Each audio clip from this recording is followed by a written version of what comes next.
Apa dosa-dosa yang implikasi dan konsekuensinya itu berakibat kepada adab kubur?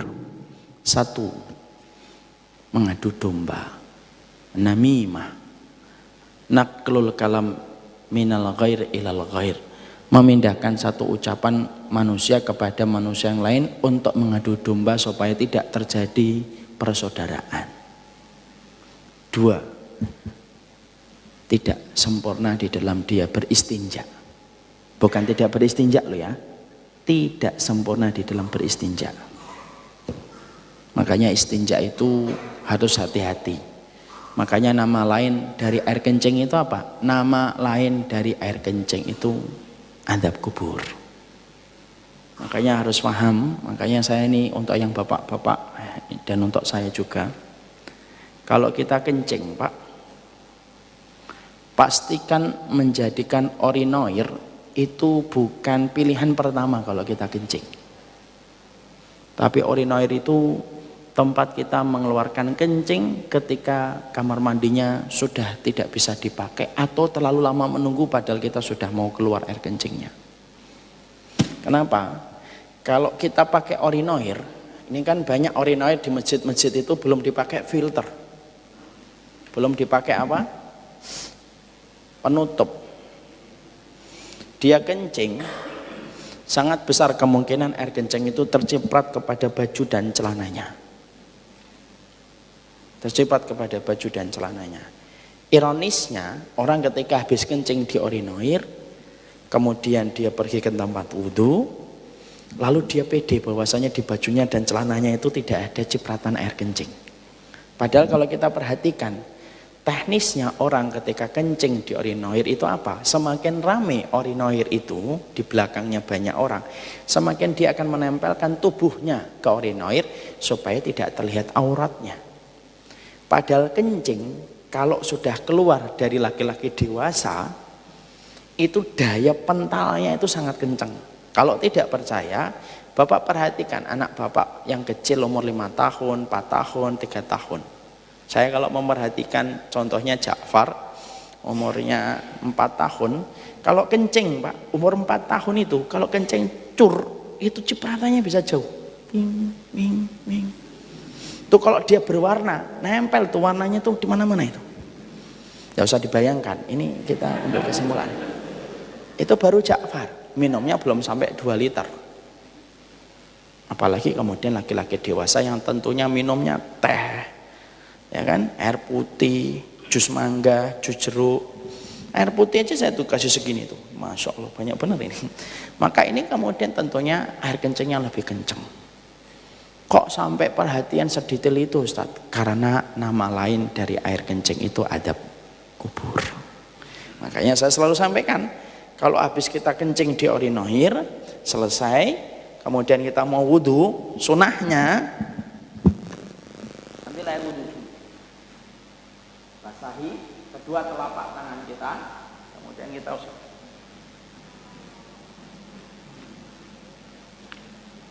Yang belakang nggak usah. Kencingmu sejauh apa kita lemparnya? Depan aja. Kayak begitu. Kenapa sih kalau peduli kayak gitu? Kebersihan itu salah satu perkara yang Allah cintai. Jangan diremehkan kesucian. 40 anak tangga yang bisa menjadikan kita dicintai oleh Allah itu, anak tangga pertama itu kesucian. Makanya maaf ya, Allah bedakan antara orang yang tidur dalam kondisi suci, Allah bedakan dengan orang yang tidur bukan dalam kondisi suci. Makanya dalam satu riwayat dari Amr bin As diceritakan, Allah itu kalau mendapati orang mukmin tidur, rohnya dicabut oleh Allah dan mendekat kepada arsy-Nya Allah. Lalu ketika semua ruh sudah mendekat ke arsy-Nya Allah, Allah memberikan perintah, usjudu. Semua roh ini sujud sama saya. Lalu Allah bagi 2. Ruh ini di sana. Ruh yang ini di sini. Rasulullah bersabda, siapa ruh yang dijauhkan dari Allah, ruh yang tidak bersuci sebelum tidur. Siapa ruh yang didekatkan dengan arsy-Nya Allah dan dekat dengan Allah, ruh yang mereka bersuci sebelum tidur. Di situ Ibnu Qudamah berkata di dalam kitabnya Minhajul Qasidin, kalau orang tidur saja Allah bedakan antara yang suci dengan yang tidak suci, apalagi ketika sadar. Bilal itu dimasukkan oleh Allah ke dalam surga sampai terdengar suara terompah kakinya kan. Itu Bilal itu kalau jalan itu terompah kakinya khas. Sebagian riwayat mengatakan dari kayu. Karena orang Habasyah, orang Ethiopia. Itu terdengar oleh Nabi. Ini terompahnya Bilal ini. Dan ternyata yang memasukkan Bilal ke surga itu, ternyata yang disebutkan oleh Nabi ketika bertanya kepada Bilal, bukan amalan adzannya. Padahal kita tahu ya, merutinkan aktivitas kita dengan adzan itu bukan sesuatu yang mudah. Karena orang adzan itu kalau tidak disiplin tidak bisa dia menjadi orang muadzin. Ternyata bukan amalan jihadnya. Ternyata bukan amalan ketika seorang Bilal itu menjadi budak pertama kali yang masuk Islam. Ternyata Bilal yang memasukkan Bilal sampai terdengar suara terompah kakinya bukan ketika dia ditindih batu besar oleh Umayyah bin Khalaf. Sampai kemudian akhirnya dia itu mengucapkan ahad-ahad. Kalimat yang terkenal sampai hari ini walaupun sudah melewati 1400 tahun yang lalu. Lalu apa yang menjadikan Bilal dimasukkan oleh Allah ke dalam surga dan terdengar suara terompah kakinya oleh baginda Rasul? Beliau berkata, tidaklah aku berhadas kecuali aku langsung ambil air wudhu, dan tidaklah aku kemudian berwudhu kecuali aku sertakan sholat 2 rakaat setelah wudhu. Kecintaan Bilal untuk tidak mau berhadas itu merupakan salah satu pintu lebar yang membuka kepada Bilal atas apa yang dia rutinkan ketika bersuci. Makanya pahalanya besar orang yang menjaga kesucian. Orang yang ngaji suci, orang yang tidak suci beda. Bapak dan ibu setelah keluar nanti di masjid, kemudian yang satu suci dengan yang satu tidak suci, Allah bedakan. Allah tidak pernah samakan. Makanya bersuci bukan hanya dalam kondisi mau sholat. Yang ketiga, termasuk penyebab adab kubur itu apa? Hutang. Hutang itu salah satu penyebab adab kubur. Susahnya dia tidak mendapatkan kelapangan itu adalah hutang. Makanya sering saya mengatakan perkara halal yang menghalangi kita masuk surga itu hutang. Makanya kita ini, saya pernah ngobrol, dialog. Nah ini sebenarnya saya mau tulis nanti, saya share nanti malam insya Allah. Ada orang itu beberapa pekan yang lalu ngomong sama saya, Ustadz, ya, antum banyak sekali menyampaikan di video. Ya, apa itu? Orang yang dapat akhirat pasti dapat dunia. Iya. Kok saya punya saudara, ibadahnya bagus banget, rumahnya masih ngontrak, tidak punya mobil, dunianya mana Ustadz? Saya jawab, akhi, mungkin dia ngontrak, tapi hatinya lapang dan ridho. Bukankah itu adalah dunia yang paling maksimal? Mungkin dia ngontrak, tapi dia mendapati istrinya tidak pernah menggugat atas apa yang dia berikan kepadanya. Bukankah itu kelapangan dunia? Mungkin dia ngontrak, tapi mungkin dia tidak pernah tersentuh dengan riba. Bukankah itu intinya baiknya dunia? Mungkin dia ngontrak, mungkin dia punya mobil, tapi mungkin saja dia tidak pernah punya utang. Bukankah itu adalah kebaikan dunia? Jadi kalau ada seorang ustadz, bapak dan ibu berkata, orang yang dapat akhirat pasti dapat dunia, jangan langsung mikir dapat dunia itu pasti kaya. Enggak. Bisa jadi hidupnya mungkin standar gajinya lebih rendah daripada kita, tapi Allah berikan kualitas walaupun terbatasnya apa yang dia peroleh.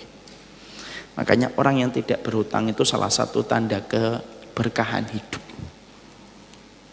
Dan kita hidup pada zaman materialistik, dan di antara implikasi zaman materialistik itu apa? Semua dibuat dalam kondisi bisa berhutang. Saya itu ketika mau beli mobil, cerita sedikit ya, bukan songong, enggak. Ketika saya mau beli mobil itu,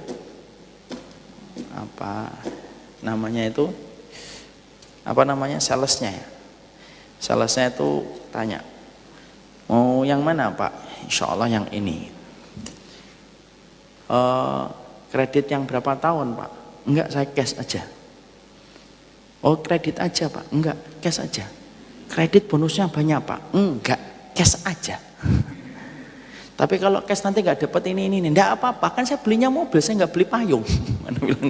Karena salah satu bonusnya itu payung. Saya itu pengen beli mobil Mas, bukan beli payung. Dia disebutkan lah barang-barang ada, audio ada, tapi salah satunya ada payung. Ada payungnya. Saya tuh mau beli mobil, nggak beli payung, payung sudah banyak di rumah. Tapi dia terus memaksa untuk kemudian membeli kredit. Saya harus ngomong, nanti kalau saya beli kredit, terus saya mati, belum kebayar, terus gimana? Lah kan ada istrinya Pak, enak betul saya mau bayar hutang sama istri saya. Saya aja belum tentu jadi laki-laki baik buat dia, kok masih nambahin hutang untuk dia, itu gimana? Tapi dari kisah itu, ketika membeli HRV itu, akhirnya saya tuh baru paham ketika pernah sharing ke beberapa komunitas yang saya dekat itu, memang semuanya itu sekarang itu dikondisikan untuk utang. Bahkan orang kaya pun ditawari kartu kredit supaya dia utang. Mesti ada yang nanya, gimana hukumnya kartu kredit? Tenang aja, nanti saya jawab. Kalau ada yang nanya, maka kemudian dikondisikan untuk kayak gitu. Saya ini melihat bahwasanya pernah membaca sebuah hadis Rasulullah, tanda keberkahan hidup kita itu kalau kita itu tidak punya utang. Yang ngomong bukan saya, cek aja di kitab kalau kemudian kita tidak percaya. Karena kalau kita tidak punya utang itu hidup kita jadi tenang. Terus gimana kita kalau punya rumah, kalau kita tidak harus utang? Bapak dan Ibu, rumah itu bukan ditentukan karena utang dan tidak utang. Ini contoh ya. Contoh, ini nyata. Saya punya seorang jamaah di Jakarta.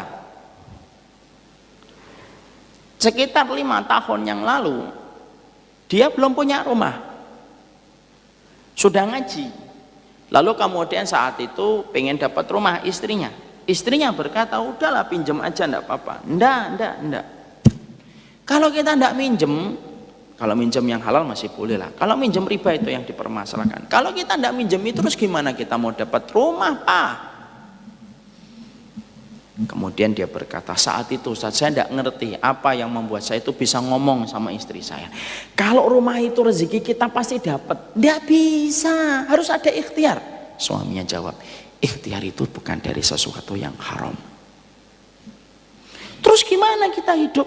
Ngontrak. Gimana kita ngontrak? Sabar, ngontrak dulu aja. Ngontrak itu ternyata dapat rumah yang tidak bisa dikontrak kecuali 2 tahun sekaligus.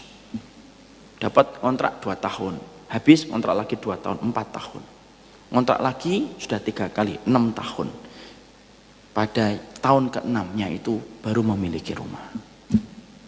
Dia bilang, dulu kalau kita kredit pakai riba juga dapatnya rumah ini juga, cuma karena kita tidak yakin kita ngambil shortcutnya. Karena riba itu terjadi apa? Karena pasti tidak yakin jalan halal itu akan mendekatkan rezeki. Seakan-akan yang haram lebih mendekatkan rezeki, yang halal itu menjauhkan rezeki.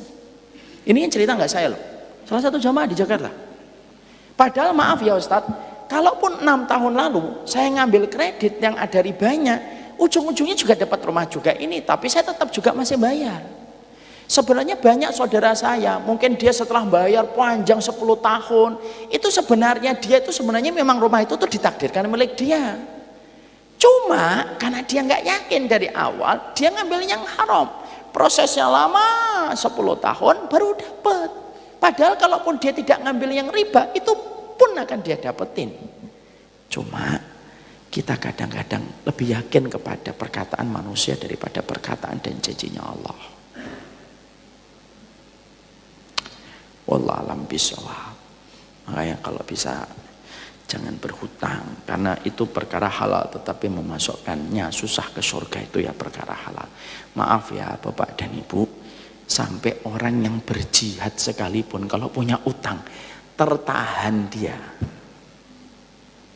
Ada satu riwayat yang mengatakan kecuali mati syahidnya di lautan, utangnya nanti akan hilang. Itu pun hadis tersebut riwayatnya masih diperdebatkan oleh banyak ulama.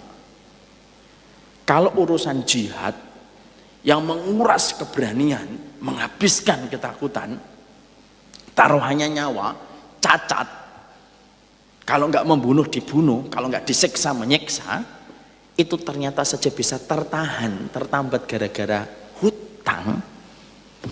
Alangkah mubadirnya ibadah kita lalu tertahan gara-gara masalah utang. Kecuali utang yang kira-kira kita mampu membayarkan. Ustaz, saya hutang tapi insya Allah bisa bayar, silakan. Tapi jangan pernah berhutang pada satu kondisi yang kira-kira nantinya kita akan berat membayar. Dan tolong Bapak, saya dapatin satu riwayat. Kenapa orang itu kalau berhutang gampang, giliran bayar susah?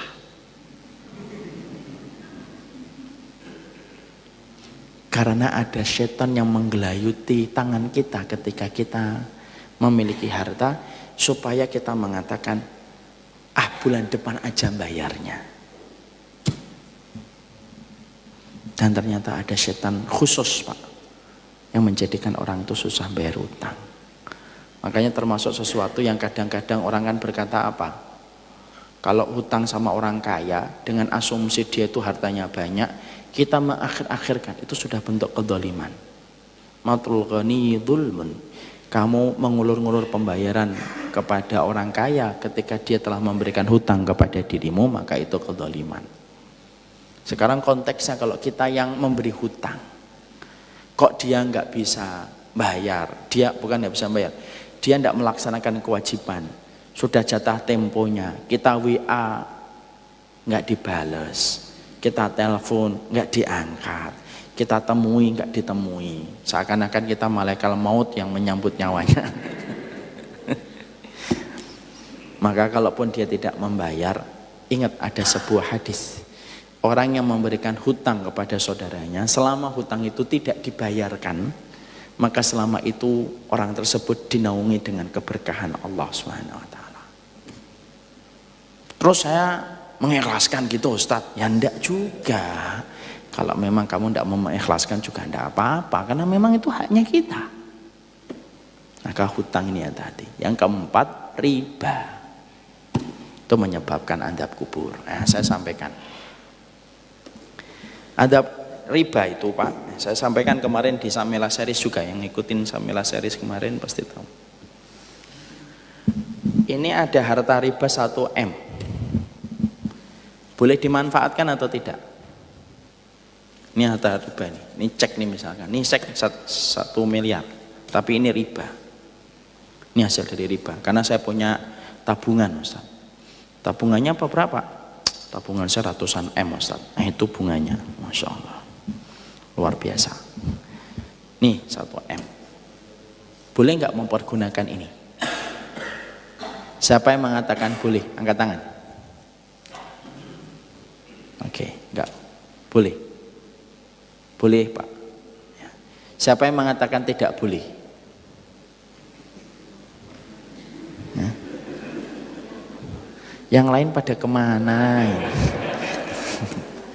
Siapa yang mengatakan boleh, angkat tangan. Semua yang tunjukkan sikapnya. Siapa yang mengatakan boleh dimanfaatkan?